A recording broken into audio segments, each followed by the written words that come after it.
idea when I hear you all sing. तर तपाईहरुले गाएको सुन्दाखेरि चाहिँ मैले अलिकति त्यसको भान पाउँछु। You sing so beautifully. तपाईहरुले सारै सुन्दर प्रकारले गीत गाउनुहुन्छ। And I'm transported into some heavenly places in some level.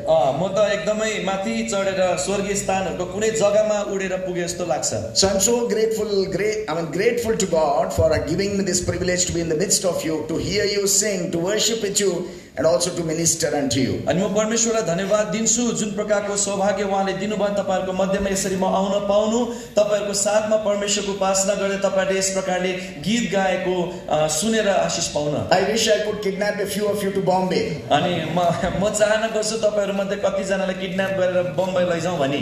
Because you're so many of you, so many people talented. किन तपाईहरु यति धेरै संख्यामा हुनुहुन्छ अनि धेरै संख्यामा निपुणहरु हुनुहुन्छ। There must be 10 rows of only people who can play piano, another 10 rows of guitarists, I don't know what all. यहाँनिर त अब यहाँ अगाडि कति रो त पियानो बजाउनेहरु हुनुहुन्छ, त्यहाँदेखि उता गिटार बजाउनेहरु मलाई थाहै छैन के बजाउन सक्ने। But in Bombay, तर बम्बईमा I turn, there is no one.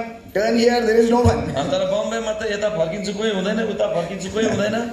By God's grace, for a few years, we had some young people from your fellowship with us. अनि प्रभुको अनुग्रहमा केही वर्ष अगाडि तपाईहरु मध्येका केही जवानहरु हाम्रो साथमा संगतिमा And we हुनुहुन्थ्यो। had such a blessed time with them. अनि उहाँहरुको साथमा हामीले कति धेरै आशीषमय समय पायौं। Oh, we could, like Abraham, Abbas, and all from other places. When they came and they were with us, we could sing on the streets, we can preach the gospel, and we had such a brilliant time. अनि यसरी Abraham आबास अनि यस्ता धेरै अरु आउनु भएको समयमा चाहिँ हामीले कति उत्तम समय पाएका थियौं। हामी सडकहरुतिर गीत गाउँदै प्रचार गर्दै यस प्रकारले समय बिताउँथ्यौं। I can't kidnap you, म तपाईलाई किडन्याप गर्न सक्दिन, but I invite you. तर म तपाईलाई निम्तो चाहिँ दिन सक्छु। So but if you get a job or if you get an opportunity to come to Bombay to study or anything, please don't say no.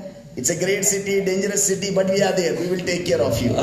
यदि तपाईले कुनै प्रकारको मौका पाउनु भयो तपाईको नोकरीको सम्बन्धमा, तपाईको पढाइको सम्बन्धमा, तपाई मुम्बई आउने तपाईले मौका पाउनु भयो दया गरी तपाई नडराउनुहोस्, हामी तपाईहरुको ख्याल गर्छौं। त्यो एउटा एकदमै खतरनाक शहर हो तर हामी तपाईहरुको निम्ति हुन्छौं। We need your talents. हामीलाई तपाईको निपुणताको आवश्यकता छ। God needs your talents.